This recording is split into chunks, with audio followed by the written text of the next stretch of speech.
I'm going to introduce real quick Bonnie Gross, who's right there. Bonnie is the chairperson of the Education Fund of the League of Women Voters of Broward County, which is a nonprofit whose mission is voter education.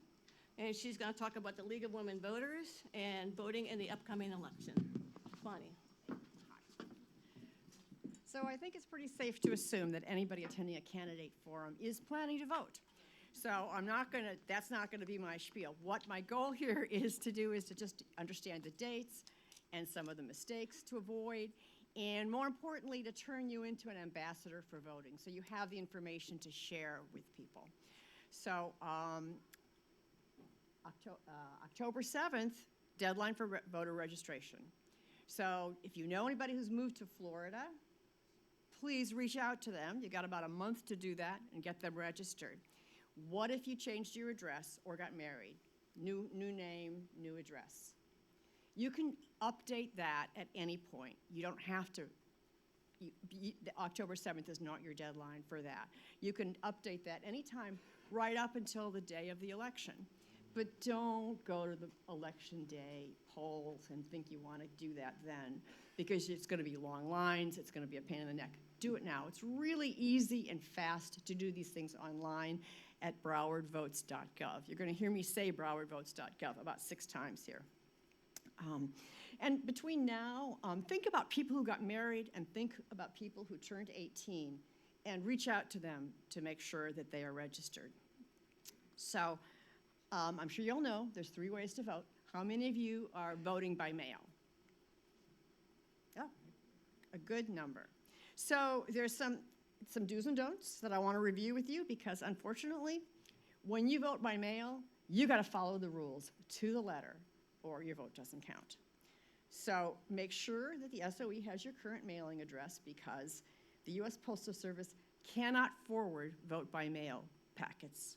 So if it's the wrong address, it's a dead banana.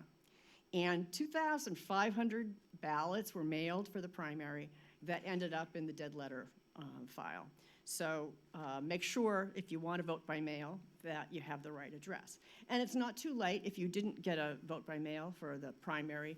You have until the October 24th to request vote by mail. And again, browardvotes.gov, really easy and quick to fill it out. Do remember to sign the back of the envelope. Do make sure it arrives on election day, not postmarked. Doesn't matter when it's postmarked, it's got to arrive on election day. If you're mailing it, allow 10 days. Do add your phone number and email address to the back of the envelope where it asks for it, because if there's a problem with your ballot, SOE will call you and you can cure it. And as a matter of fact, you have 2 days after the election to cure a ballot. So you want to make it easy for them to reach you. So where do people go wrong? Don't mix up the envelopes. If you and somebody else in your household both get vote by mail envelope, both vote by mail, be sure that you keep the ballots and the envelopes together and separate, because they have barcodes. And if they get reversed, neither vote counts. Don't put more than 1 ballot in the envelope. Don't think you're saving postage. Neither ballot will count. Don't try and drop your ballot off at your polling place on election day. They won't take it. It'll just be you'll have to go someplace else. There'll be 9 supervisor election sites that will take vote by mail ballots both on election day and the Monday before, and so that's where, on those days, that's where you have to take it. You can take it to early voting. So with vote by mail, you really have to follow the instructions. And unfortunately, not everybody did. In the August primary, 850 vote by mail ballots arrived too late to be counted. 150 were rejected because the signatures didn't match. Now you're all thinking that the story that we terrified seniors with was, oh, your signature changes over time and it's not going to match, and we've really made people paranoid about that. But honestly, what we've been told is that many of the ones that are rejected for not signature match are those people who got the ballots and the envelopes reversed, because then the signatures don't match. But it's not because their signature doesn't, it's just that it's not the right person's ballot. And this is the saddest of all. 86 ballots were rejected because there was no signature at all. You got to sign the back of that vote by mail. So who is planning to vote early? Okay, good number there. So, bring an ID with a photo and signature. If you know anybody who's concerned about this, it can be your driver's license. The address doesn't have to match your address. Doesn't have to match where you're registered. It's just to identify who you are. It's not your address that matters on your driver's license. And here's the thing that I want you to think about. Bring your friends to early voting, because any registered voter in Broward can vote in any early voting site. And research shows that one of the big influences on why people vote is that they believe their community, the people who surround them, expect them to vote. And this is why something like Souls to the Polls is such a powerful way of getting voter turnout. So you can help set those expectations. You can say to somebody who you're not convinced they're really going to follow through, say, hey, I'll be really interested to hear what your experience is like when you vote. Because they're thinking, oh man, I want to be able to answer that question, because they want that noble feeling of being a voter, because they're expected to participate in this really important civic duty. So you can help set that expectation with people who you're trying to make sure they vote. Let them think that you're going to follow up, and that you're going to know, and you can know if they don't. People are also very influenced when they realize that that's public record, that if they don't vote, others will know. So how many of you are voting on Election Day? I'm hearing from a lot of young people as I'm doing these tabling events that they want to vote on Election Day because they want the experience, which I think is cool. It's that thing. They want to be a voter. They want to be there on Election Day. 7 a.m. to 7 p.m. at your precinct. It's on the back of your voter registration card. And if you're in line at 7 o'clock, you get to vote. Stay in line. Vote if you're in line at 7. So all kinds of questions you have, lots of good information is at browardvotes.gov. I want to put a plug in for the League of Women Voters website, vote411.org, because it does something that's pretty cool. You put your address in, and it will show you all the races on your ballot, where you live. And you can dig into what they're about. So, for example, for these 6 constitutional amendments that we're going to have on our ballot in November, some of which I'm sure you're really well familiar with, some of which I think you're going to look at and you'll say, what? The Vote 411 has some very good summaries of what they do, what these amendments do, what they don't do, who supports them, who opposes them, as well as the Vote 411 asks all of the candidates for some basic information so you can compare candidates. So it's a very useful tool, vote411.org. So thank you so much for listening, and I hope you are really successful ambassadors for voting now. Great.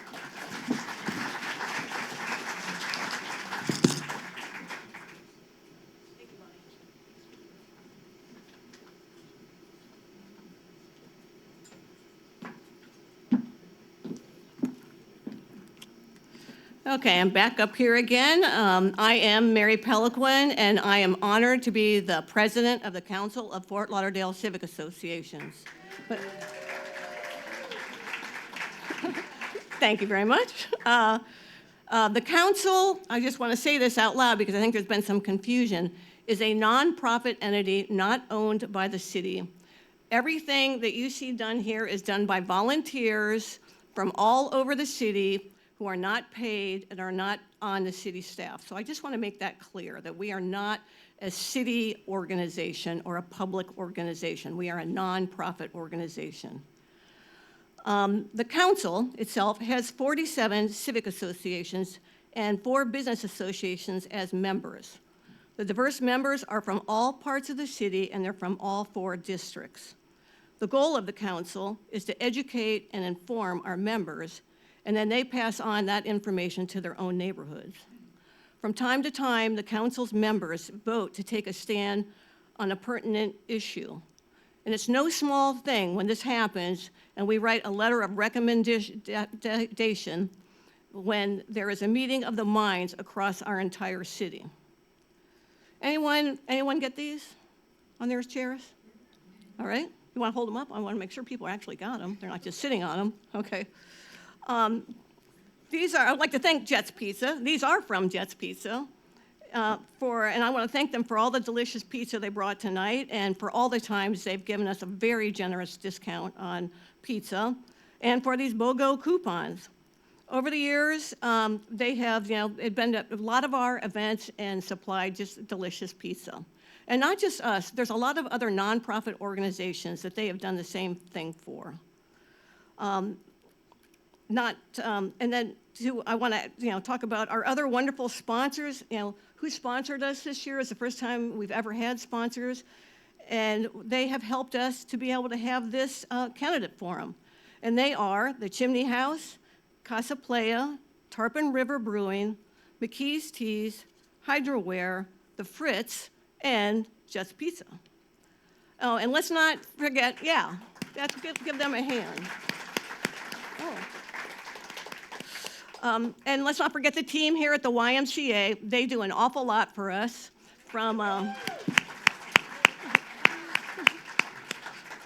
I think many of you heard me say this before, but this is one of my favorite buildings in all of the city. I hope you got to wander around a little bit and just see, the great views out the windows and the gym down the hall. I think it's the most beautiful gym in the whole wide world. I mean, really is quite something. So this is the second of 2 candidate forums being presented by the council. Both forums are being held for positions that rule our city. Tonight is a forum for District 2 and the mayoral candidates. Only the moderator and I know the questions that may be asked tonight. They have not been shared with anybody else. I have not directed him to ask any candidate a specific question, and he may have his own questions. When I moved to Fort Lauderdale in the mid-'80s, I rented a house on the most northern finger street of A1A, your neighborhood.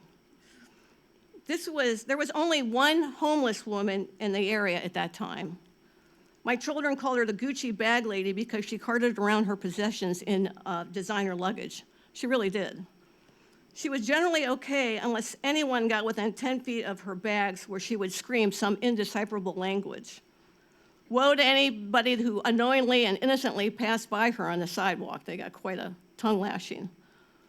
Well, since then, homelessness has certainly changed with the huge increase in the population on the beach and throughout the city, everywhere. It was a heated topic at the last city conference meeting in a discussion about solutions for homelessness. Again, when I arrived in the 80s, there may have been one tallish building downtown. Now that building is dwarfed by many, many super tall buildings. This seemed to happen so quickly that many of us barely recognize our own city. There's a worry about infrastructure and how it's holding up with the changes. This topic comes up with every new large building or complex of buildings. However, change is constant everywhere. A few years back, I had the opportunity to drive by a beautiful horse farm my parents owned outside the city of Chicago when I was a kid. I couldn't recognize it at all. The farm and several farms around it had been built into a housing development. I was shocked and I was sad to see hundreds of acres of rolling pastures filled with houses. Nothing stays the same anywhere, even here. Back then in the 80s, the unemployment rate was about 9%. It was hard to find a job, and I ended up taking a way lower wage and position at a good company. I hoped to be able to work my way up. It took a while, but I did. Meanwhile, I supplemented my income by sewing curtains for people's houses, bartending, and providing childcare on my days off. I told my kids they really didn't need toothpaste to brush their teeth, and I watered down, actually that's not really too wrong, and I watered down our shampoo. We ate a lot of meatloaf, and thank God for my neighbor's mango tree. We feasted on that for about 2 years. As of July, this current July, the unemployment rate is 3.9%. And it's far easier to find employment now as compared to 1985. Yet, it's a struggle for a large number of people to financially be able to live in our city. Housing costs are astronomical. Many are working 2 jobs like I did and living frugally. It feels like affordable housing cannot be built fast enough. So, why am I talking about the past, the present, the future of these subjects? Polls show that they are on so many of our minds, and they may be brought up tonight as well as others. You know what's also great about the 80s, what I really like about the 80s? There were a lot less rules. I mean, everybody agree? A lot less rules. So having said that, let me tell you about the rules for tonight. Please hold your applause until the forum for the race is finished. This keeps the program flowing and does not cause a time crunch. Turn off your cell phones. Do not text, do not post, do not call. Do not ruin the forum with your phone. If you want to take a picture of people up on the podium, that's fine with your cell phone. But I don't want things held up so that people behind you cannot see what's going on. No booing, no hissing, no tisk, tisk, tisk. Is that clear? Offenders will be taken out by the earlobe. I know how to do that. Oh, and you are allowed to laugh. Okay, are there any questions about anything? Good. All right, well, tonight we start with District 2, of which there are 3 candidates. After that, the 5 mayoral candidates will be brought on stage. But let me introduce our moderator, Dan Sweeney. Dan is the Deputy Opinion Editor of the Florida Sun-Sentinel. Before taking that job in 2022, he served as the state politics reporter of the paper, during which time he covered the Florida legislation, spending 2 months a year in Tallahassee during a legislative session. He graduated from the University of Missouri in 2000 and has lived in South Florida ever since. And he was a moderator for our first forum, and here he is here. And Dan, thank you, come on up. Thank you for 1 million for being the moderator again. Before we begin, I have a small gift for you to show our appreciation. I hear this might come in handy. Oh, You might need it tonight. oh boy. Oh, actually, this is going to be really useful. Yep. All right, that's fantastic. There you go. That'll work. Yeah. Works well. Thank you very much. That's really great. You're welcome. All right. Wow, it's got my name on it and everything. All right. Hold on, this microphone was kind of more Mary-sized here. All right. Thank you, everybody, for coming out tonight to what is surely the most important political debate happening in the nation this evening.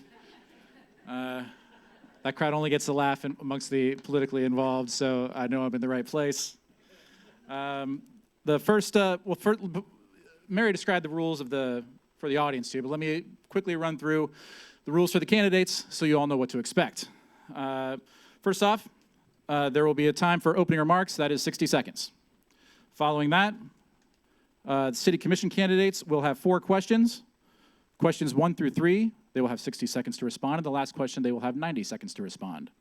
There will then be time for closing remarks, also 60 seconds. There will be no questions from the audience. She just said no booing. In the in the mayoral race, there will be 60 seconds for opening remarks once again, and there will be 5 questions, 60 seconds each, followed by closing remarks, 60 seconds. With that said, I want to welcome the candidates for District 2. That is Steve Glassman, Charlotte Rodstrom, and Chad Van Horn.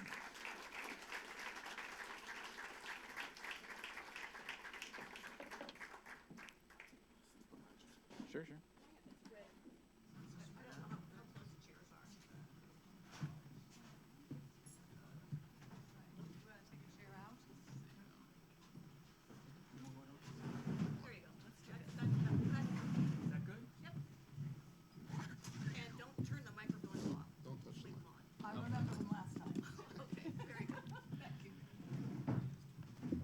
All right, well, we begin with, and there's a timer up front. Please, note the timer and stick to the 60 or 90 seconds that you have. That way we can keep this whole thing running. So first off, we'll do opening remarks. I'm going to, I'll go in alphabetical and furthest from me order, which happens to be Mr. Glassman, followed by Ms. Rodstrom, and then Mr. Van Horn. Is this on? Yes, it is. It's okay? Oh, yeah. All right. Well, good evening. Good evening, everybody. Hello, Fort Lauderdale. First of all, I want to thank Mary and the entire council and Dan for providing this service. I think it's incredibly valuable. I was here for the last one, and I just wanted to say thank you. Thank you for all you do for our city. My name is Steve Glassman. I'm concluding my second term in office as the very proud District 2 City Commissioner, also serving my second stint as Vice Mayor for the City of Fort Lauderdale. I want you to know it is an absolute honor and a privilege to serve not just this district, but also the city. I have an amazing, dynamic district, 24 incredible neighborhoods, incredible leadership, and that's where my roots are. I began as basically a president of an association on the beach, served planning and zoning, served beach redevelopment, and it is an absolute joy. I love this city, and I really so much look forward to serving another 4 years. Thank you. Thank you. Ms. Rodstrom? I'm going to stand. You can hear me? No. Yes. First of all, I want to thank everyone for coming that's here, including the council, and for having this event. It's wonderful. I see so many people out here that I haven't seen in such a long time. It's heartwarming. It's just great. For those of you that know me, you already know me. So you already know that I've been a commissioner since 2006 to 2012, served on numerous boards, married to John Rodstrom, the county commissioner, had 3 sons, raised them all here in this town, and I lived here for 60 years, 40 years in District 2. So those of you that don't know me, now you do know. Anyway, I'm very happy to be up here. I'm so glad to see some friends from before and new friends now, and I look forward to the forum. Thank you, Mary, and also for the election on November 5th. Thank you very much. I'm Charlotte Rodstrom. I'm running for District 2 City Commission. And finally, Mr. Van Horn. Thank you so much. My name is Chad Van Horn. I'm running for City Commissioner, District 2. I also want to thank the council, thank Mary, thank Dan, and most importantly, thank all of you, the concerned citizens, for showing up. I mean, a packed house. This is incredible. I'm new to running for the District 2 seat. I'm an attorney, a board-certified attorney by trade, and the reason I'm running is because Fort Lauderdale has given me so much that I can never give enough back. Met my beautiful wife in the New River, literally in the New River, a long time ago. I bought my first home here. I own a business where we employ over 40 people. It's a bankruptcy law firm. So many of the things that Mary said I deal with on a daily basis. I deal with the issues of people that are struggling. And I wanted to give back more. So this was a natural step. I see the issues with Fort Lauderdale. All 3 of us obviously love Fort Lauderdale because politics is not for the weak. And again, I appreciate you having this event, and I appreciate you inviting me tonight. Thank you. Okay, look, we'll get right into the questions here, and the first one is one that I think was discussed at the last forum, and but it's kind of constantly on the minds of a lot of people, and that is the Broward commuter rail system. There will be a lot of commuter trains once it gets up and running on the FEC tracks, along with the existing Bright Line and freight trains. There's a 2-part question. First off, what would you propose to alleviate congestion on the east-west roads? And second off, what's your position on a bridge versus tunnel at the New River crossing? Mr. Van Horn, why don't we start with you this time, work our way down. Which one would you like me to start with? I'm sorry, it's a 2-part question. You can start with whichever one you want. Oh, okay. All right. So for east-west, what I'd recommend doing is let's figure out a way to get smarter light systems. Let's figure out a way to sync those lights. There's actually artificial intelligence out there that is being developed for our streetlights that will talk to each other, so it'll get us moving east to west faster. And that's what we need. We need innovation. We need somebody with a vision looking forward, and we need to make investments in that because we've been taxed a lot of money for that. As far as the bridge versus the tunnel, I'm from the city of Bridges. I'm from Pittsburgh originally.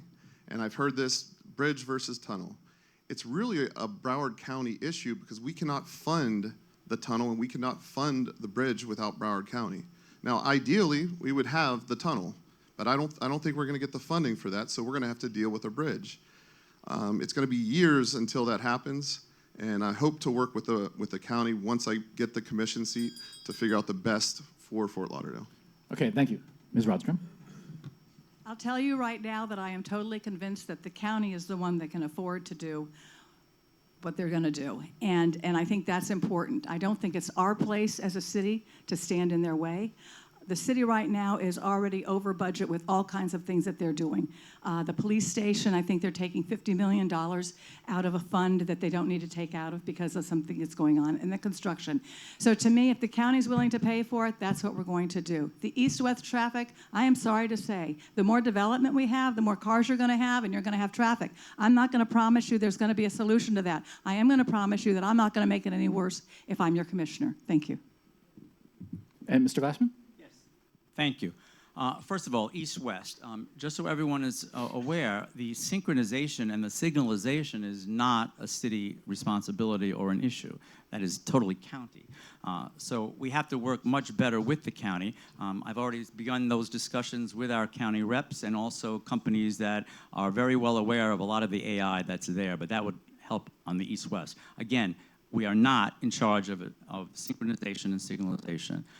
With regards to the tunnel, I'm going to have to take exception with both of my opponents this evening because I am adamantly opposed to what a bridge would do to my district, downtown neighborhoods, and also neighborhoods in the other parts of our city.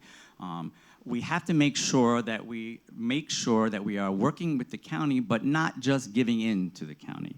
Because trust me, they're not going to get the funding they need either unless the federal government sees that we are walking together in sync. So that has to be demonstrated. But I'm not going to agree with my opponents. I don't think that we have to say whatever they want, they're the county. We have to stand up for our neighborhoods. All right, thank you. I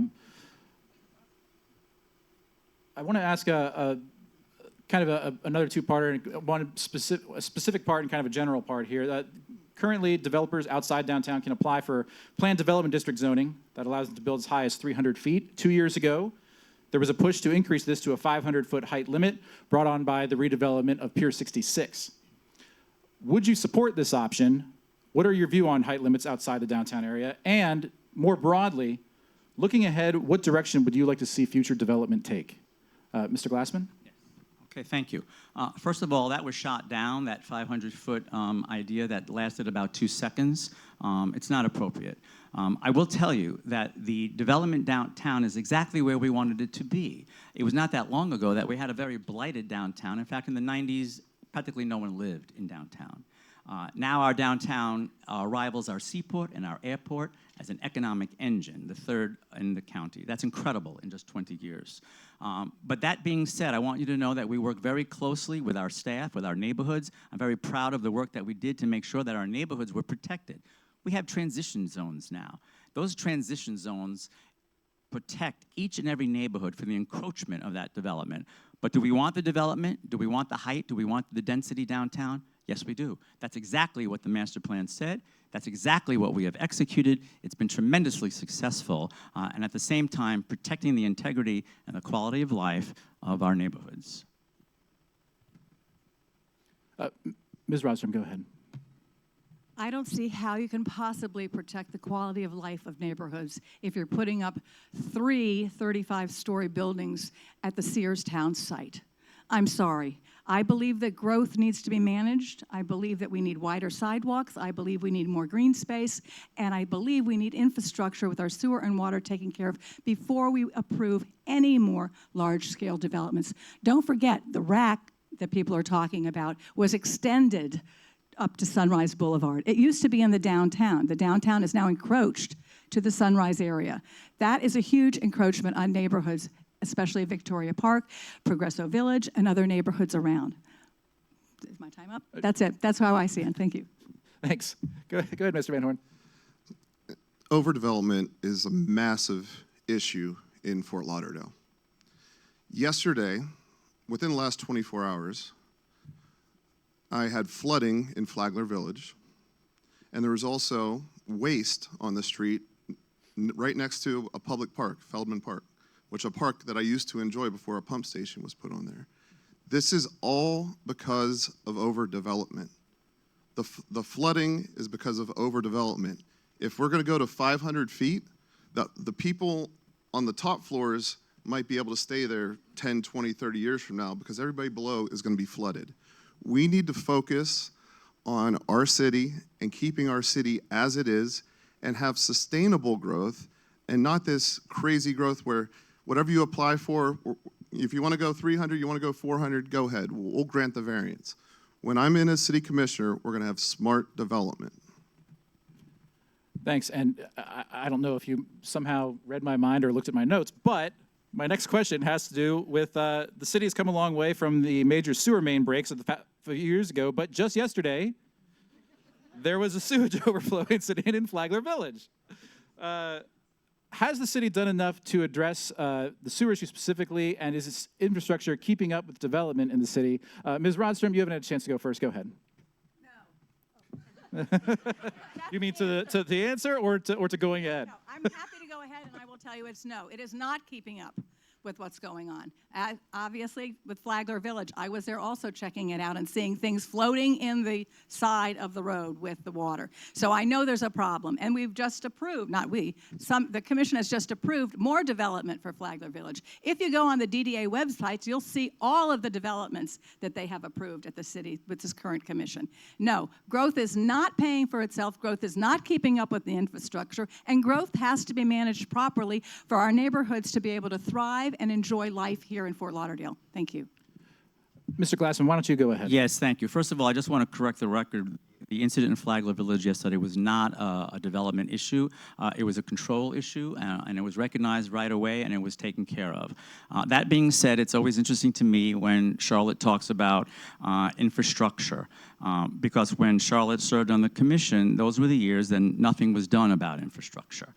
In fact, the reason that we are spending $1.6 billion right now on fixing infrastructure is because when she served on the commission, not one penny was spent on infrastructure, and the money that was supposed to be allocated for infrastructure, the return on investment, was rated to balance the budget. So absolutely, we are making up for lost time with infrastructure, and I'm very proud of the fact that we have committed $1.6 billion in infrastructure to make sure that we're making up for past decades of neglect when nothing was done with regards to infrastructure. Our growth is smart. In fact, when I served on planning and zoning, I made sure that we had to demonstrate that we had the capacity for water, sewer, and stormwater to make sure that our growth was sustainable and also smart. Okay. I have to take issue with that because my name was mentioned several times.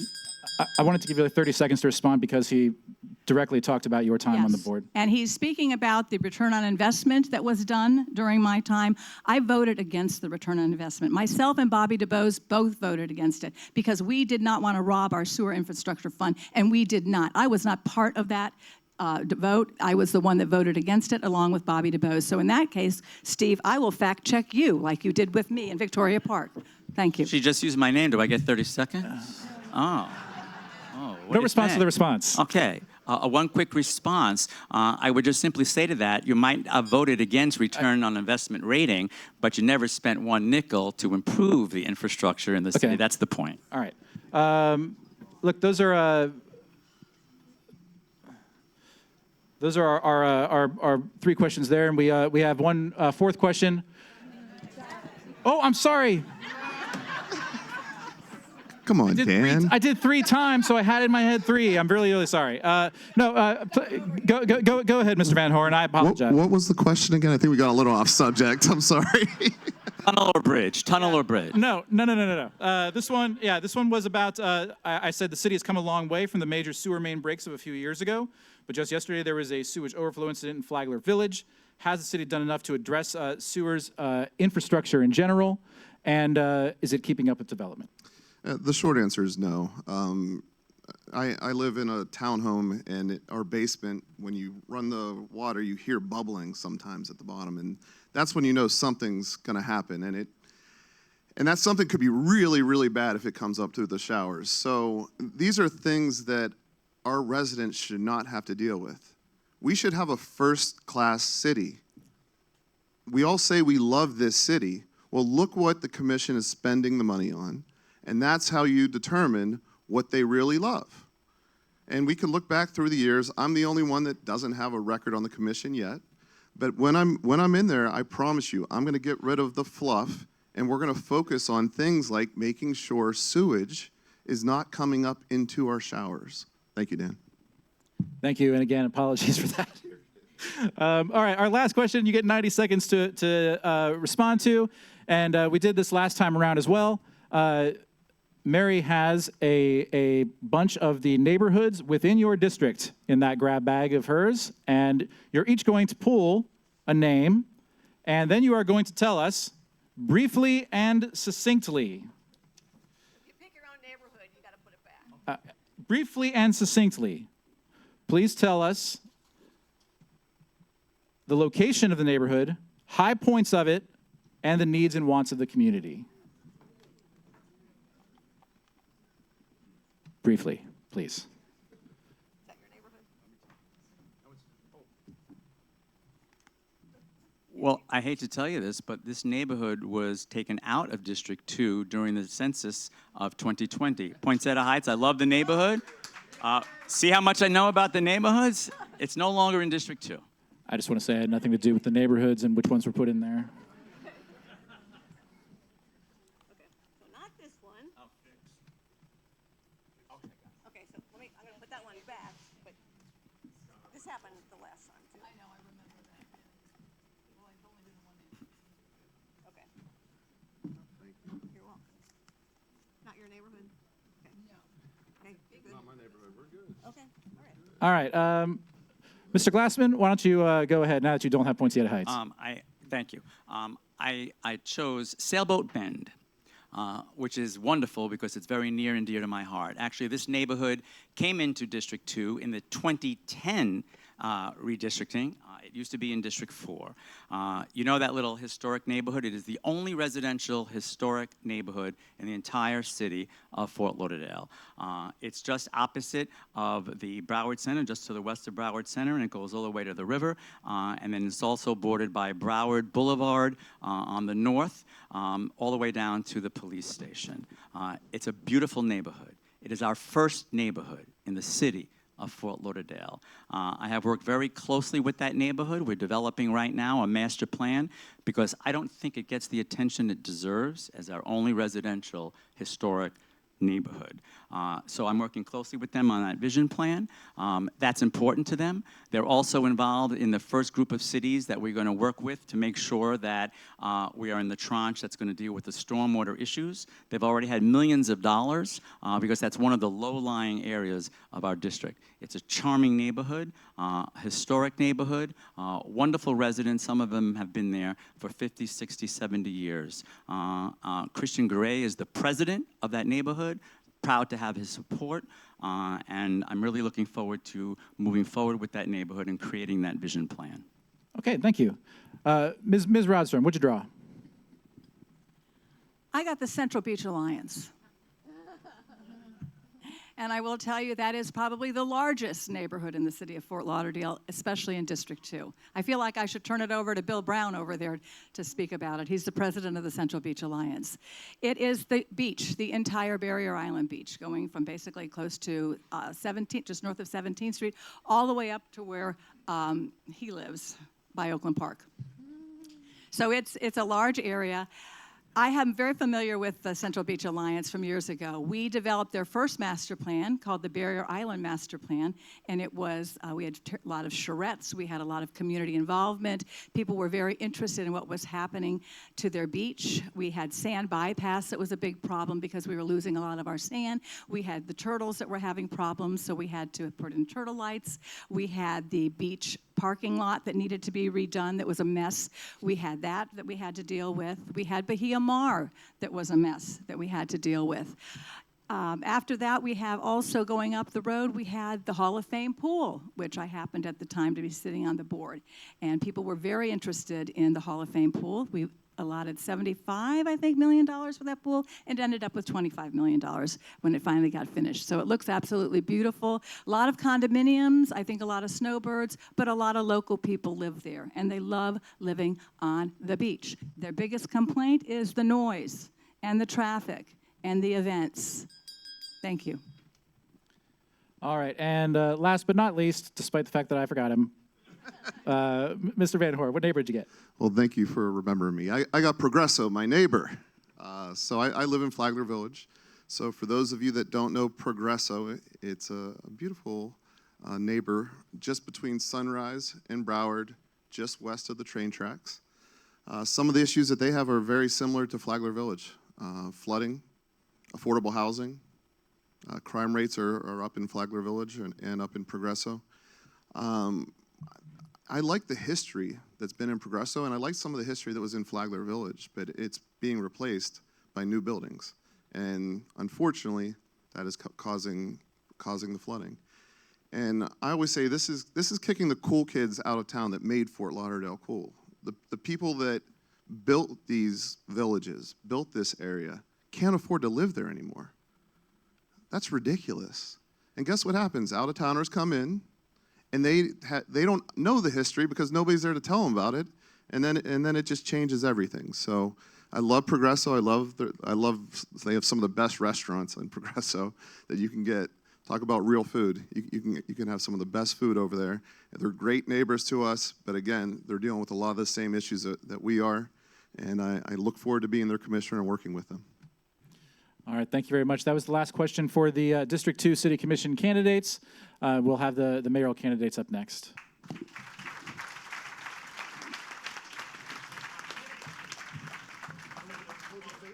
Oh. Sorry, hold on one second. I was supposed to... I was supposed to allot 60 seconds for closing statements. I want to do that now. Go ahead, Mr. Van Horn, you have the floor. Again, my name's Chad Van Horn, board-certified attorney. I want to be your commissioner, and this is how bad I want to be your commissioner. One of our number one issues that we have in the city that hasn't been addressed today is homelessness, right? I'm going to donate my entire salary to homeless charities when I become commissioner until we get it fixed, which probably will be much longer than 4 years, all right? And we're going to work on that. So I need you guys involved, though. It's not just on one of us, whoever wins. It's on all of us as a city to work together to solve these issues. The people that I've met in this room know more about their neighborhoods than I ever will. So we have to work together as a community to solve these really, really tough issues. And that's what I do as a bankruptcy attorney every day. And that is what I'm going to bring to District 2 when you vote me your commissioner. Thank you for listening to me tonight, and thank you for your support. All right, thank you. Ms. Rodstrom, go ahead. I just want to thank everyone for coming and tell you that I really enjoyed this evening. There's a lot of other neighborhoods here tonight, South Little River, Victoria Park, that haven't even been acknowledged as far as the questions go. So please, if you have any questions or you want to ask me anything else, I'll stay after and be happy to give you my opinion on what's happening in your neighborhood. I don't feel that anybody should be left out. I think everybody should be included. And I also think that there's an issue with the homeless. And I think that we need to work with the county better. I don't think that the current city commission is working well enough with the county. I don't care how many meetings they have. I've spoken to several people from the county, and they just don't get along. They are so far off. So this idea of let's not give the county everything they want, that's a terrible idea. We have to negotiate with the county. It's better to get something with honey than it is to get with vinegar, and the county has a lot more money and a lot more power than we have, and they can go to the state and get money too. It takes all of us. Not only that, it takes all the cities. It's not just Fort Lauderdale, it's Wilton Manors, it's Oakland Park, it's everybody. Everybody has to be involved, and the one entity that can get that involved is the county. Charlotte Rodstrom running for District 2. Please consider me again. Thank you. Thank you. And finally, Mr. Glassman, go ahead. Thank you. Charlotte, we're not going back. Okay, so this is what I feel. Here you go. This is what I really wanted to say, and I want to say thank you to everyone in this room. But I also want to say thank you to every single neighborhood in District 2 that's really made a difference. I'm very proud to have all of the support from so many of the neighborhood leaders in each of the neighborhood districts. And I want you to know that we have our challenges. There is no city in the United States that's perfect. There's no city, though, that has done more in the last 6.5 years that I can remember. When I read what's going on all around the country, there's a reason that people are flocking here. There's a reason that businesses are establishing themselves here. Do we have challenges? Like I said, yes, we do. But I am so proud of what we have accomplished. I see a lot of our first responders here. Public safety is number one. We have dealt with a lot of homeless initiatives. In fact, most of the affordable housing is in my district, in Flagler Village, in Progressive Village. We've been dealing with all of our public spaces. Some of the spaces that were mentioned earlier, like the Swimming Hall of Fame, all of our public spaces were left to decay for decades. All right. Now they've all come back. We have a lot to be proud of, and I'm looking for your vote on November 5th. thank you. Thank you. Thanks to all three of you.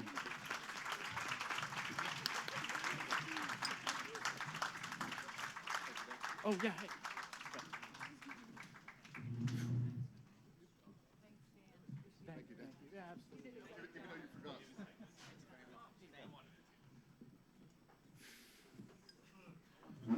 All right, we're going to get all 5 candidates for mayor up here now.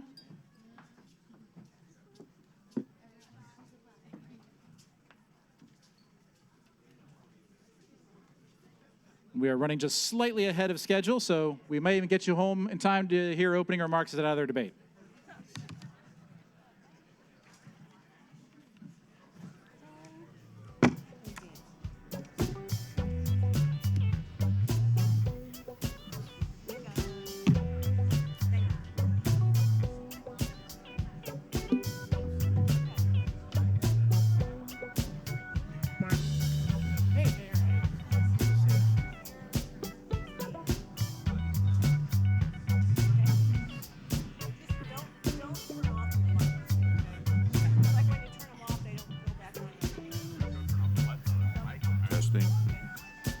Testing. Check, check.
We'll give everybody just a second to retake their seats, and we'll get underway.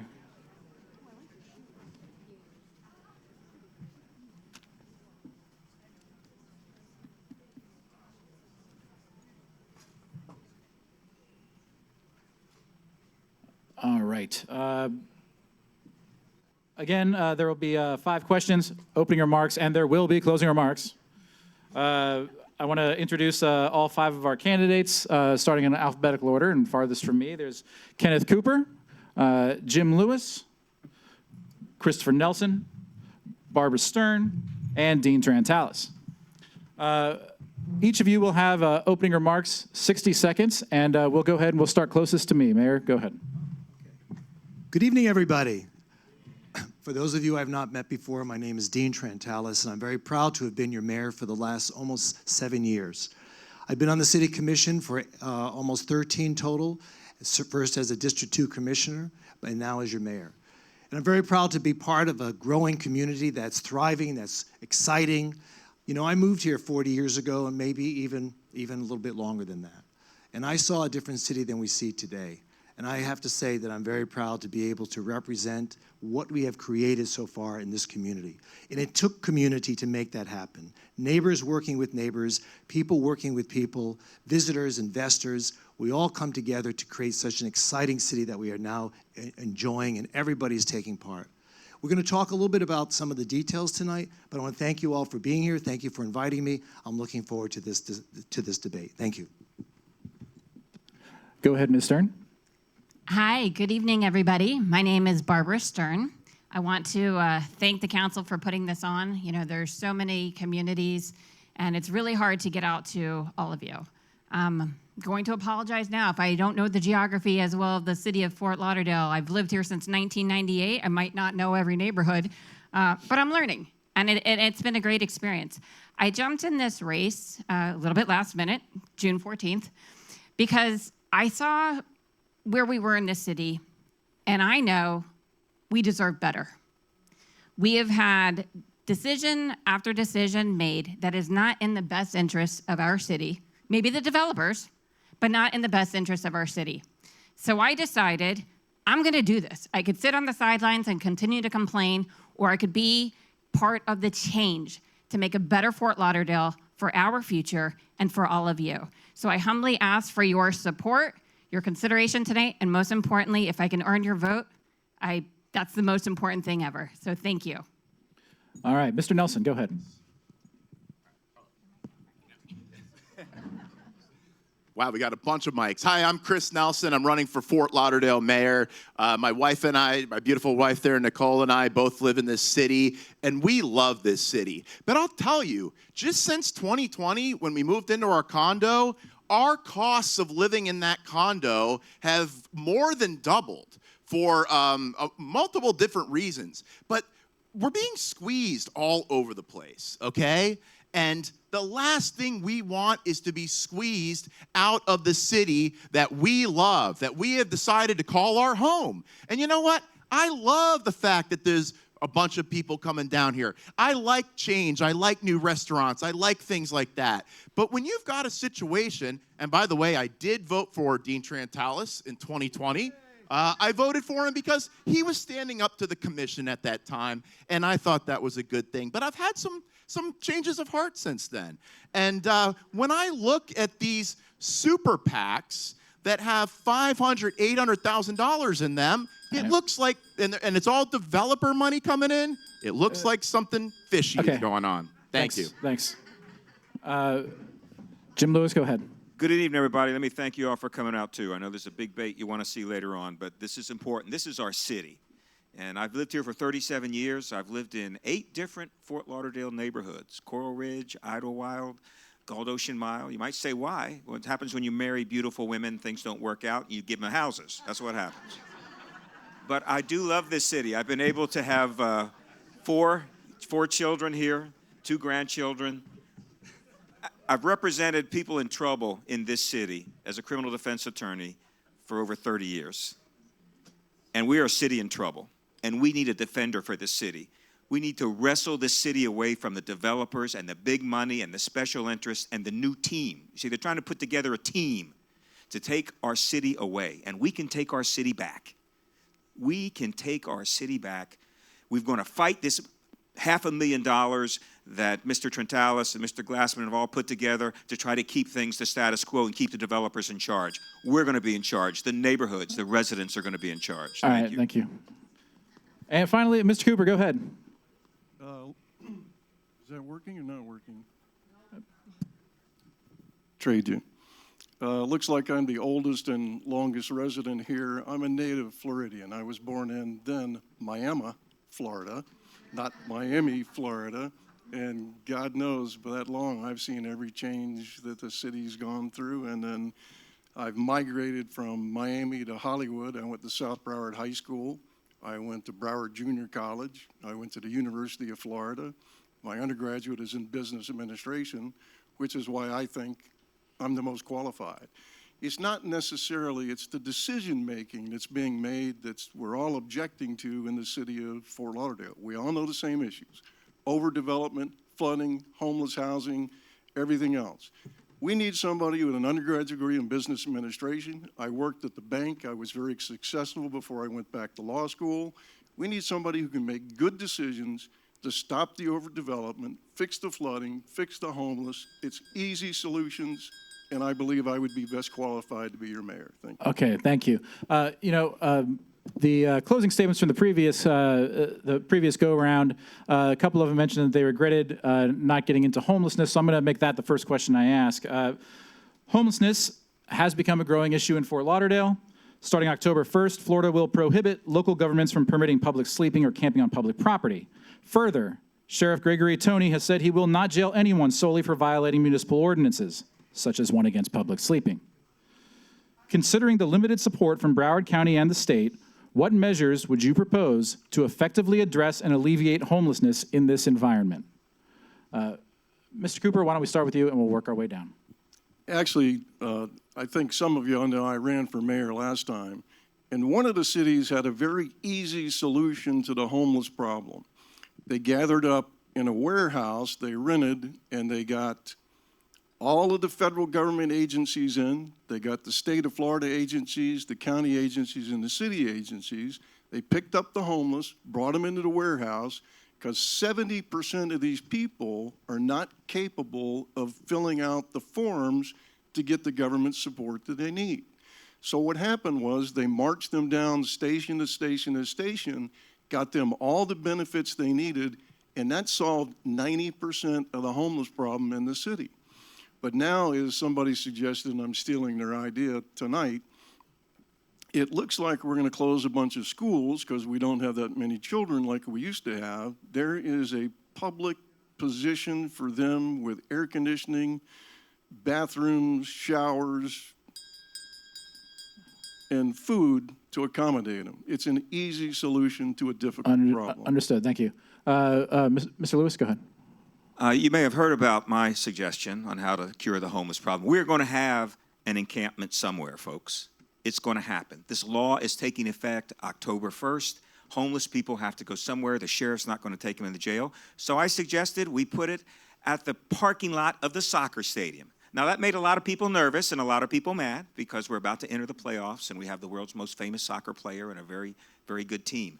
But that soccer team has reneged on their promise to put a city park there for over 2 years. And the city keeps just laying, that's okay, it's all right, we're happy that you're here, we don't need the city park that you promised us. So if they don't want a city park there, if they don't want to pay for it, then let's put the homeless camp there in a little piece of it until we can figure out what we're going to do. This is just another example. They're so far ahead of us in Miami and Dade County on what to do with the homeless. We sit on our hands, we wait till the last minute, we wait till it's a crisis, which is about to become before we find the solutions. Maybe you don't like having it at the soccer stadium, but it's got to go somewhere, folks, and we've got to take action now.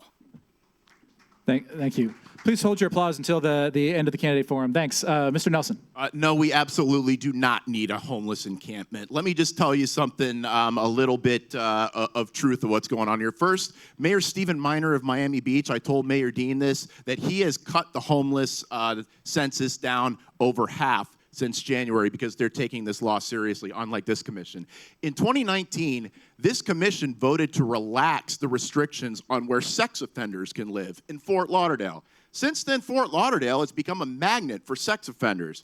1,430 countywide, over half, 700 to 800 in the city, depending on the day. 330 are transient. They actually did this. They relaxed it. The change will expand the available housing for convicted offenders from 1.4 to 15%. If you go on here, on FDLE, you can see where all the sex offenders are registered. A lot of them are transient. That's what those tents are. Those are registered sex offenders, like this gentleman who sexually battered a child, okay? No, this needs to stop.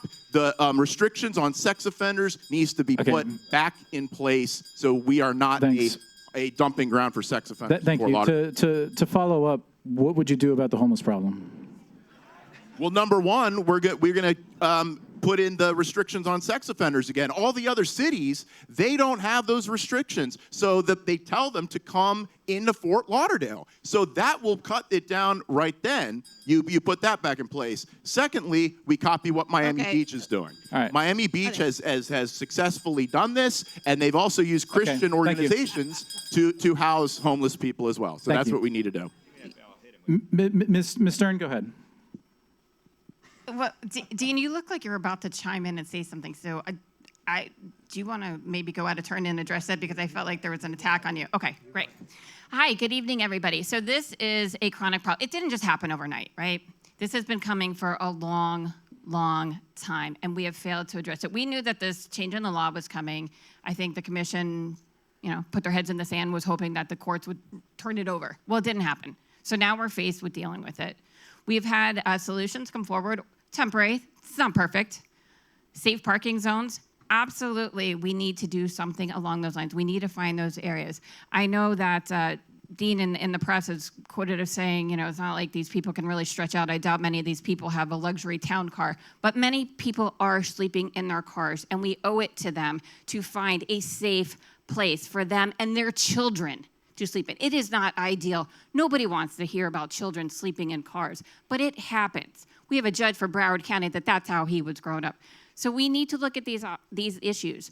I know the suggestion of a parking garage has come up. Do you know when we have hurricanes or when we have mandatory evacuations, people are temporarily housed in these parking garages? So these are solutions we need to consider. It's not ideal, but it's a start. Okay, thank you. And finally, Mayor, go ahead. No, but you do look like you were ready to. Your head was ready to pop there for a second. So please go ahead. When I first became mayor in 2018, the very first thing we did, working with the county, working with the community, working with the business community, we eliminated that homeless camp in front of the library. Remember that, everybody? That was something in your, right? We forgot about that. And ever since then, we have been trying every single year to come up with solutions to try to work with homeless people, find them a home, find them a job, treat them with from mental illness and addiction that they have suffered with for so many years. These are the problems that homeless people have to deal with, okay? We're sitting here in a wonderful air-conditioned environment. These folks do not have that. So we've been working with the county, we've been trying to work with the sheriff's department to make sure that their discharge proceedings don't allow people that are brought to the jail, perhaps from Coconut Creek or another city, and then put on our streets when they're discharged. That's not fair. And same with the hospital. When they're brought to Broward General, again, from any part in the county, they're brought here and they're discharged on the streets of Fort Lauderdale. This is not right. We've been working with the sheriff. We are going to have to find a way. I'm going to take my 15 extra seconds. We have spoken with the sheriff. He's had a change of heart. Perhaps the phone call from the governor helped. And he is going to now work with us to bring those homeless people into a protected area within the county jail in order for us to take them off the streets, take them away from the playgrounds where kids play, and take them out of neighborhoods in order to protect individuals from what we've suffered with all these years. Thank you. Thank you. My next question, the big three that you hear is homelessness, development, and traffic. So my next question is going to be about development. Broadly, how has the recent boom in development impacted the city's economy and its residents? And looking ahead, what direction would you like to see future development in the city take? Mayor Trentalis, we'll start with you. We have become a very attractive city to a lot of people. People are moving here from all over. After COVID, our population spiked. Thousands of young people, especially, are moving into our city. Empty nesters are coming to Fort Lauderdale. Why? Because we have a great city. They all agree. And the point is that we have to figure a way to accommodate the increase in the population. That's why these buildings are being built. That's why they're filling up so quickly, because we have a housing shortage, believe it or not, folks. But Nan Rich, the county mayor, said to me last week, I applaud Fort Lauderdale for building more affordable housing than any other city in the entire county. We are trying to keep up, and it will take a long time for us to ever reach that goal of trying to find affordable housing for everybody. But we need to. Thank you. And in the end, we need to understand that if we put a squeeze on the amount of units that are available in our city to live in, it's going to drive the cost of housing even higher. So we need to concern ourselves with smart growth, make sure that new development does not interfere with the single-family home neighborhoods, and to ensure that we have a livable community in which we can all share in the greatness that we've created. Thank you. I have another one because I don't know how long. This is working again. Okay, Ms. Stern, thank go you. ahead. So that's a really nice way of taking credit for something that I don't think Fort Lauderdale can take credit for. So let's talk about how housing prices went up. When COVID happened and the governor opened up the state of Florida, people came here in droves because it was free Florida. And that drove up the home value so much, became a bidding war. You couldn't even finance a home purchase. You were having cash deals because you couldn't appraise for that amount. So yes, it is a great place. People didn't come here because we're Fort Lauderdale. They came here during COVID because Florida was open. Now, the problem with affordable housing is we really don't have affordable housing. That term is relative. It's relative to what community you live in. It's relative to what your true finances are.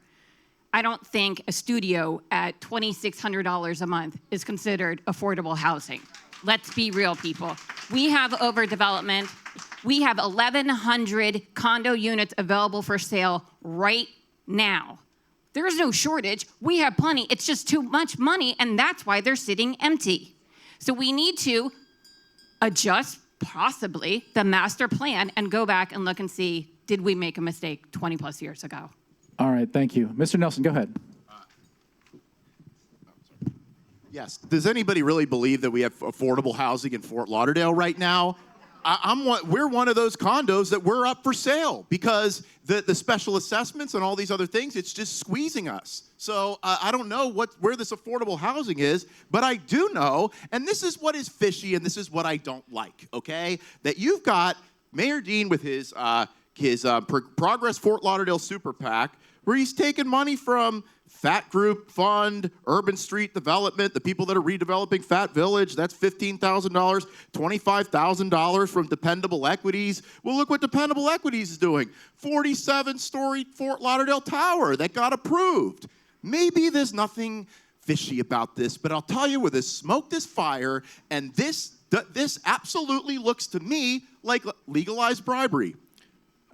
Okay, but, and I will get, before I get to you, Jim Lewis, I'm going to give Mayor Trantalis a moment to respond to the donations made to his campaign, but what does the future of development in the city look like to you, Mr. Nelson? How would, 30 seconds, please. Well, first, we got to do something we got to change the city commission, okay? We need new people in here. We need people that are going to be not taking money from these developers. It just doesn't look good. Maybe it's all innocent, but it just doesn't look good. We need to have concurrency where we are keeping up with our infrastructure. We had a piece of a crane fall on the 3rd Street Bridge that we go across every single day. And then another piece fell off that. Do you know when that, even Vice Mayor Glassman voted against that one, but do you know that he, as a commissioner, Mayor Dean voted for that, even though there were safety concerns saying that wasn't going to work out. So we need to pay attention to those safety concerns and not greenlight every single new project. Mayor Trantalis, I feel like your name was brought up several times in that answer, so I'm going to give you 30 seconds to respond to the issues of the donors to your campaign and so on. That's not an issue right now, okay? Hold on, yeah. I knew that would get you. The people that have contributed to my campaign, I've received campaign donations from $5 to $50,000, okay? So the point is, no one is buying any candidate here. There are people who want to contribute to our campaign because they see the leadership and the success and the progress that we've been able to achieve, and they want to see us continue in that regard. We have built affordable housing. Just give me a second, lady. I want to answer this. Wait a minute. I want to answer this. You have to be fair. Yeah. Can I have another 10 seconds? 10 seconds. Okay. If you go down Sistrunk Boulevard and you go to the corner of Andrews and Sistrunk, there are 4 affordable housing projects there, hundreds of units. You go 2 blocks over, there's another one for seniors that we built several years ago. So know your city, know what's going on in your city, understand that we are making the effort to try to bring affordable housing to our community. Thank you. Commissioner Beasley Pittman, would you like to respond to that? I mean, no, we're going to move on. This is kind of a quirky question, but it's come up several times. Oh, Jim Lewis. Holy moly, Every time I go back, man, every time I go back. Jim Lewis, please answer the original question, which is, how has the recent boom in development impacted the city's economy and its residents? Looking ahead, what direction would you like to see future development take? I'd like to see a city that knows what it's doing. All right? I'd like to see a city that's been ranked by a nationally known organization called Wallet Hub that said that Fort Lauderdale is the worst run city in Florida and one of the worst in the entire United States. We don't know how to manage anything. We can't even build a city hall. We can't build a police station without falling down. And why is that? Because we don't know what we're doing. And we hire a city manager that doesn't want to live in the city. We hire a city manager that wants to run and work for an engineering company handpicked by this mayor. He should be in jail. That city manager should be in jail because this city is so not run efficiently. We waste money on things like the tunnel top. Everybody seen that tunnel top we spent $4 or $5 million on? We spend more money per capita than any other city in Florida. Okay, and what do we have to show for it? Crumbling infrastructure. We can't even keep the poop from coming up out of the ground. We can't build a police station without it falling down. We have a city hall that's been neglected for years. We need new leadership in this city. All right, thank you. And finally, Mr. Cooper. Thank you. The real answer to the question is a mixed one because we now have all these 35-story buildings, and what's the impact of the economy of this? Well, we just had 5 restaurants on Las Olas close, and I don't know how to save the downtowner, but God knows I don't know why they're going out of business because I've paid them a ton of money. And the impact on the city is, I mean, I'm a native. I never wanted to live in New York City. I've been to New York City. 3 days is plenty of New York City. I just didn't want to live there. So I'm not for the 500-foot height limit. I'm more for like a 20-foot height limit, I think is probably reasonable for the city. But no, seriously, you do need to amend the master plan to something that's reasonable because Searstown's got to have, another 1,000, 1,400 residents, I think. And you're going to have to adjust the master plan to stop all the 35-story buildings because I really don't want to live in New York City. All right, thank you. The next question came from the list I was supplied from Mary. I feel like it's sort of an inside baseball question, but it came up several times in suggested questions, so I wanted to ask it. What is your opinion on registered lobbyists serving on city advisory boards? Do you approve of the process? Should it be banned? What is your opinion and why? Mr. Cooper, we'll start with you. I mean, to me, if you look, it's a clear conflict, but we all know why they want to be on those boards because they want something from the city commission that they can influence that gives them a direct contact with the city commission, mayor, and everybody else to get done what they've done.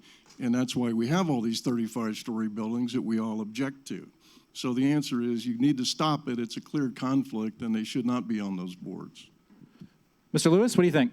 I think developers and lobbyists right now run this city. All the public giveaways, Bahia Mar, the Snyder Park, all the rest is because we allow people that have tons of money to come in and influence the decisions that our city makes. And it's time to stop. It's time to give the neighborhoods back to the control. It's time to keep Fort Lauderdale the way that it's always been, the city that we love, as opposed to the developers and the special interests pouring in $500,000 to a campaign to keep the status quo so they can continue to make Fort Lauderdale or try to make us a concrete jungle and forget the Fort Lauderdale that we all knew, love, and grew up here. All right, Mr. Nelson, go ahead. Yes, thank you. No, they absolutely should not. What's happening over there with Snyder Park, that's a direct result of this. They're tearing up Hoyzanga Park, and I don't think that's going to look very good because I don't trust them. I don't trust them to be creative and do something creative and that we're all going to like. It's going to look like Tunnel Top Park. But also, the land use attorney who is the big land use attorney. Well, I answered the question. I don't think that they should be. But the land use attorney, who is also a lobbyist, who gave money to the mayor. When her house got flooded allegedly, when the backup from all the sewers, from all the overdevelopment poured out into Rio Vista, she got $500,000 from the city. And I'm wondering, why did she change her name on that thing? Why did she change it to take her name off of it on a quick claim deed before she got that $500,000? This fishy stuff going on, and actually a lot of it's probably legal, but I don't like it, and it needs to stop. All right. Go ahead, Ms. Stern, and I'll give you time to respond to that during your question answer. So I'm going to address the white elephant in the room because I know that question is directly targeted at me, at my family. Because my mom, who is a lobbyist, has been the target of considerable outrage from the city, not the city, certain people within the city. And my question is, which lobbyists are you referring to? Are you referring to just my mother, or are you referring to Russ Clennett, who was appointed by Dean Trantelis to the Economic Development Advisory Board? Are you talking about Robert Lockery, who's a land use attorney, who's been appointed to boards? Are you talking about Stephanie Toothaker, the appointee to the DDA? Who exactly are we talking about? Because, yeah. Well, amazingly enough, so these are advisory boards that actually have no real influence on the city. They don't vote on anything. They make recommendations. Now, if you want to broaden it, we should talk about campaign managers who get paid to run the campaigns, who then get appointed to boards. Jackie Scott is one of them who has worked on campaigns. So if you're going to include the topic, include everybody. Okay, thank you. Mr. Trantelis, I'd like you to All right. Mr. Trantelis, I'd like you to answer that question. And because, once again, Mr. Nelson brought up specifically a lobbyist that donated your campaign, Sure. I'd like you to respond to that as well. Okay.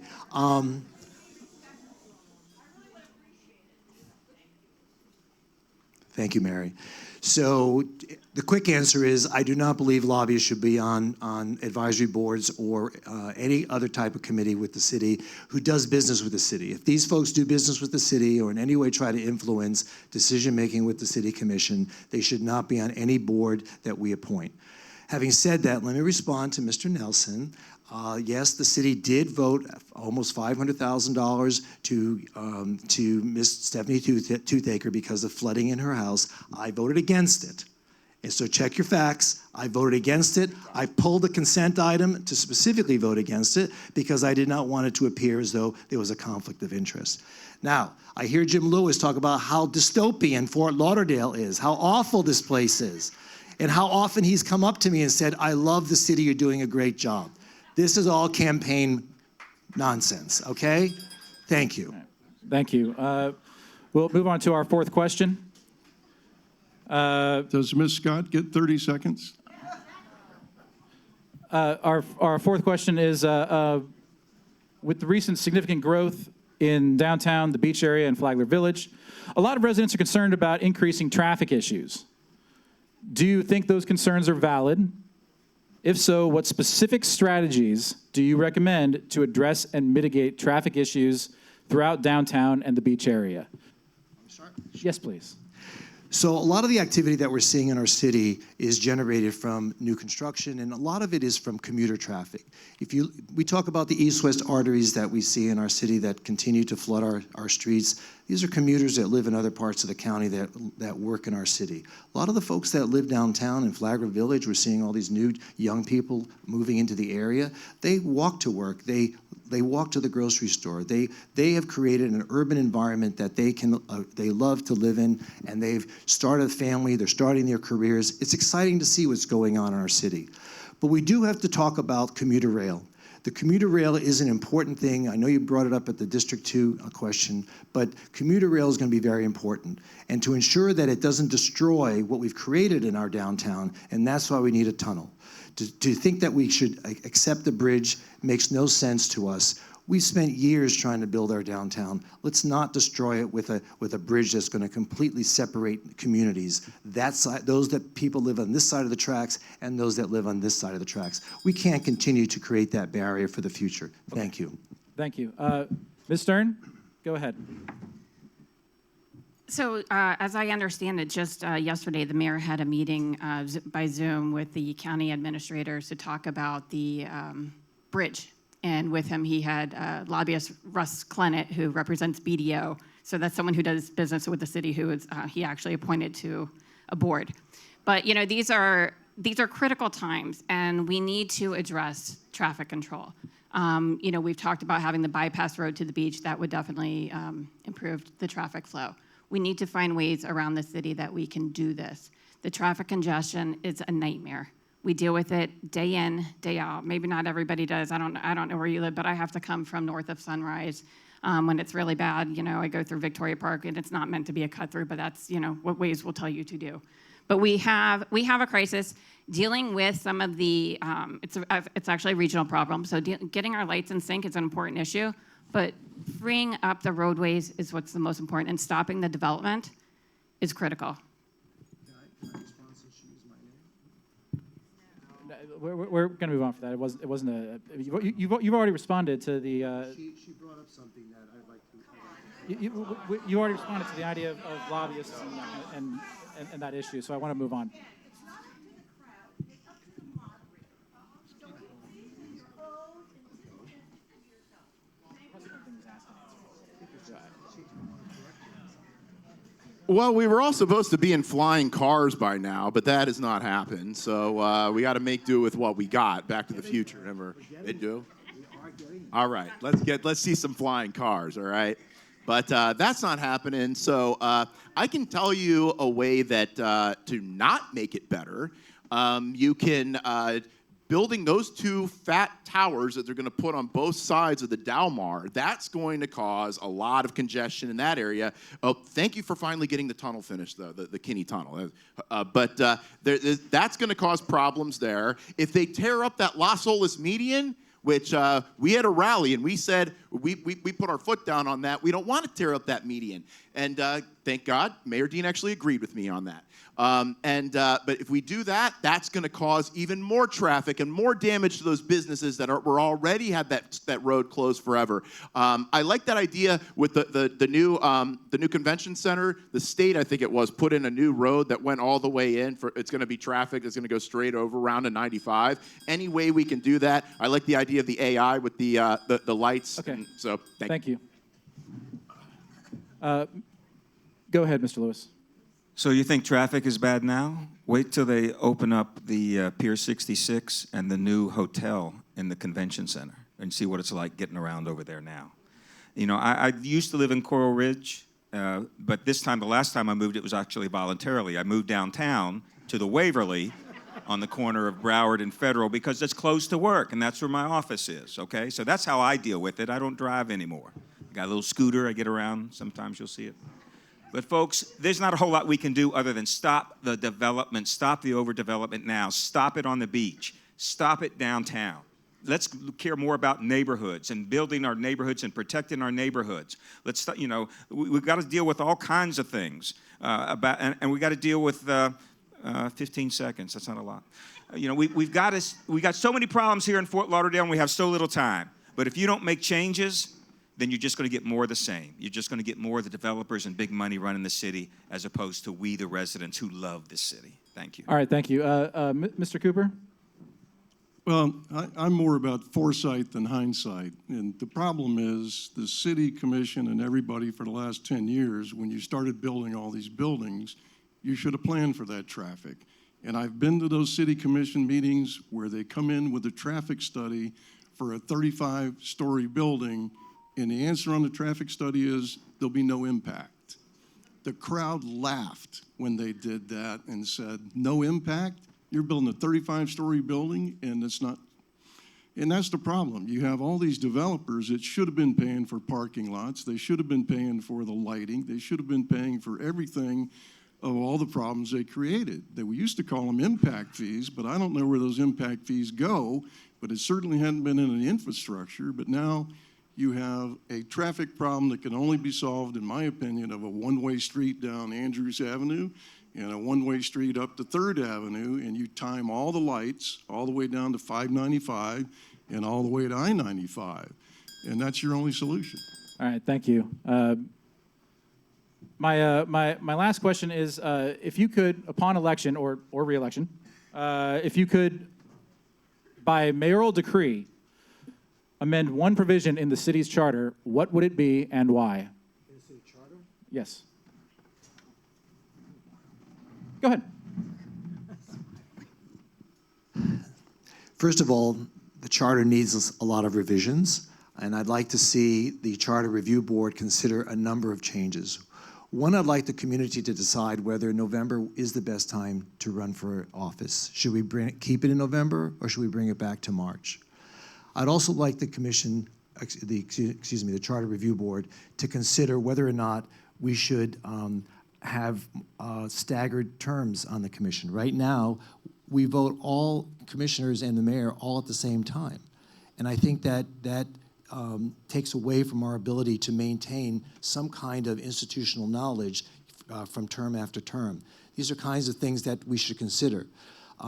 So those are things that I think are important, and I feel that the charter itself should also, once and for all, consider whether or not there should be a strong mayor form of government. Fort Lauderdale is becoming a big city, folks, as we know. We're not going back.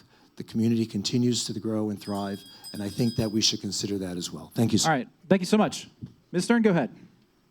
We are a commission manager form of government, and we are administratively managed by a city manager, and that is the way it should be. I don't believe that that should be changed. But what I do believe we should change, if I could do it with a magic wand, is put a prohibition in there against licensing public lands and stopping these public land giveaways that have been given for 100 years. You can only lease for 50, but we do license agreements for up to 100 years. This was proposed by the Charter Revision Board, and the commission wouldn't put it forward. We also need to put in regulations about P3s. Enough of these poorly thought out P3s. Some of them work, not all of them do. And the unsolicited bid proposal that goes along with it is problematic. It is a collective issue that needs to be addressed, how we handle our public lands, but we need changes in the ordinance that stops the public land giveaways. And trust me, they are giveaways, $1 per year at Lockhart Stadium. It is a giveaway. Okay, Mr. Nelson, go ahead. Yes, well, we have seen some disregard for our charter recently, haven't we? Specifically with the fact that the city manager has to live within the city. There's a reason for that. Don't get mad at the person that brought it to the attention of the Sun Sentinel, okay? He was lying about where he was living. We need a good city manager. But if I could wave a magic wand and put something in that charter, I would say no more paving over our parks. No more pickleball courts, no more concrete, no more Charlie Ladd's 3-story restaurants. No, our parks, if they tried to pull that in somewhere like Savannah, Georgia, that would never happen. But we're doing it here. And they got all mad about it happening in the state, the Sierra Club, but they have no problem with it happening. It's happening right there in our backyard. They're tearing up our parks. Our charter needs to say that our parks stay our parks. Our green spaces are untouchable to anybody who's on this commission. All right, thank you. Mr. Lewis, go ahead. In the next 60 days, you're going to see an absolute onslaught of money to buy this election. Hundreds of thousands of dollars put together by this mayor from political action committees and monies from developers and special interests. I don't know what he's going to do with $500,000 to $600,000, $700,000. I don't know how much TV time or pieces of mail you're going to send or what you're going to do, but we need to address that. We need to stop. Fort Lauderdale is not for sale, okay? We need to stop the money being poured into these elections. That developers, that's why they run our city. That's why we have the problems that we have. That's why we don't take care of our infrastructure, our neighborhoods. We take care of the developers, the Bahia Mar guys, the developers that we all know that spend this money. Honestly, please answer the question. I thought I was. What would you change in the charter? That they cannot use PAC money and, okay, yeah, thanks for being the moderator. This mayor signed the law that raised the contribution limits from $250 to $1,000 per person. And it's this mayor who has put together his team to have all this money to run this city. Fight against this mayor. Fight against his team. Let the neighborhoods run it and not the developers and the money for a change. Sorry, are you saying that you would ban PAC money in the city charter? I would try. And I know the Supreme Court's going to get out there and maybe try to stop it, but I think there are methods to try. We have to try something. Otherwise, we're just going to put every public office up for sale. Is that what we want to do in this country, is to put public office up for sale? Then it's got to stop, and it's got to stop somewhere, and it should stop in Fort Lauderdale first. Okay, thank you. Mr. Cooper, go ahead. The original question, please. I hate to say it, and I know Jim for a long time, but apparently he read my sheet because campaign reform was #1, and it's a problem. It's a major problem because how do the four of us raise $500,000 to compete with advertising and mailing and everything else. So it would be a constitutional issue, but I would like to change the charter to put some dollar limit, say $100,000 maximum for these races, because when somebody has $500,000 versus somebody that's got $10,000 or $15,000, it's not competitive and it's not fair. So campaign reform would be on my list for charter amendment. All right, thank you for that. That was my fifth question. We're going to do closing statements because I'm going to remember it this time. Everybody will get 60 seconds to make your elevator pitch to voters. If you have just 60 seconds with the voter, what do you tell them to get them to vote for you? And Mr. Cooper, we'll start with you this time and work our way down. Actually, the reason I think you should vote for me is foresight versus hindsight, because you could see all the problems that were coming along. If you're building multiple 35-story buildings, everybody knew that you hadn't rebuilt the sewers in 50 years. They're cast iron pipes. They're going to blow up. So you should have seen that coming, and everybody's been on this commission for a sufficient length of time. Now we have sold the water plant, if I'm correct, and nobody's talking about replacing the water pipes. So it's nice to have a new water plant, so you're going to send clean water down dirty, nasty pipes, so you got the same problem. There's no foresight that I see, and I believe that if you elect me, that foresight would come forward to say, look, you're going to build a new plant, you need to replace the water lines at the same time so we have clean water. That's foresight versus hindsight. Thank you. Mr. Lewis? Well, my name is Jim Lewis, and I'm just a poor country lawyer here in the city of Fort Lauderdale. And I've been happy to raise up in the city, to raise 4 good kids and grandkids, and I want them to be able to stay here. And this community's given so much to me and my ex-wives that I just really want to give back, all right? I love this community. I've fought for you at the courthouse. I've represented a lot of folks in trouble, and folks, this city is in trouble.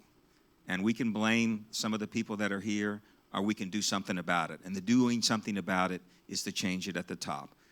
I have a brochure, and I've given you 12 reasons why Fort Lauderdale needs a new mayor. And we've got to do better than what we have done. We've got to pick a city manager that's really going to work for the city and not for the developers.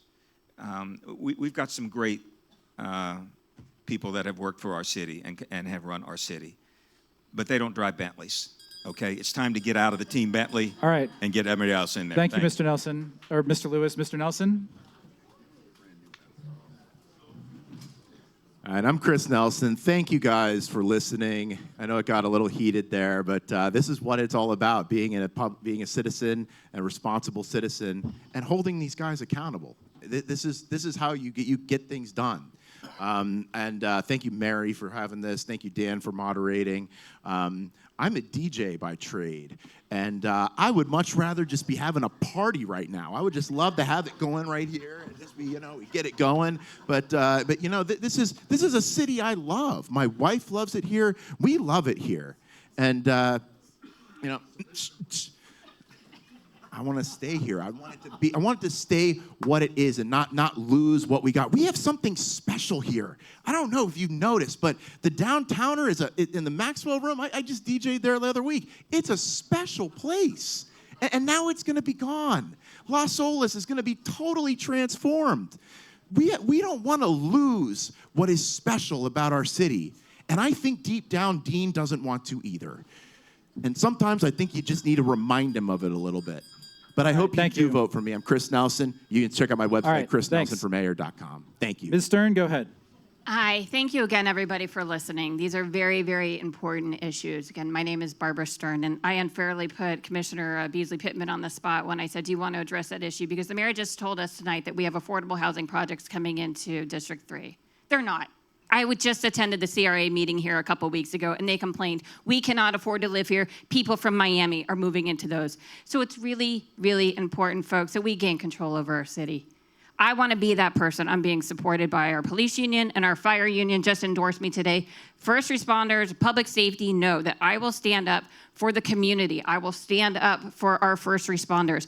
I will make sure that we are properly taken care of in this city and that neighborhoods are put first over the developers. We will stop the public land giveaways. We will put the resources where they belong, and that is in our neighborhoods, not in the pockets of developers. My name is Barbara Stern. If I could earn your vote, that is the best gift. My birthday is November 3rd. Make my birthday present a change for Fort Lauderdale. All right, thank you. And Mayor Trantalis, bring us home, please. I too want to thank everyone for coming here tonight. I know it's late and you all want to go home and watch the national debate, but I want to just thank everyone for being here tonight because I've been at 10 seconds. Because I'm very proud to be your mayor. And having begun with great challenges at the beginning of my tenure with COVID, with infrastructure problems, things that I've been complaining about for years when I was a district commissioner, we finally got a chance to do something, investing over $1.6 billion committed to infrastructure changes. That never happened before I became mayor. And look at the triumphs we've achieved and accepted. We have a beautiful soccer stadium, $170 million investment, adding high school football field and playing fields for kids and families to enjoy. And we have the Stanley Cup champions right here in our backyard. And we have the Iceplex for everybody to enjoy, and especially families and kids. There's so many things that we've been able to create, especially through the public-private partnerships that we've been able to achieve. I'm very proud to be the mayor of the city of Fort Lauderdale. I am not looking back. I am not taking our city back. I'm taking our city forward.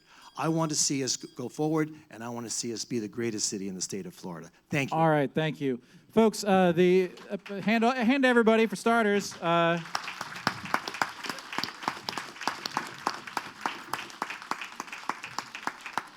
Folks, the deadline to register for the November election is October 7th. Vote by mail request deadline is October 24th.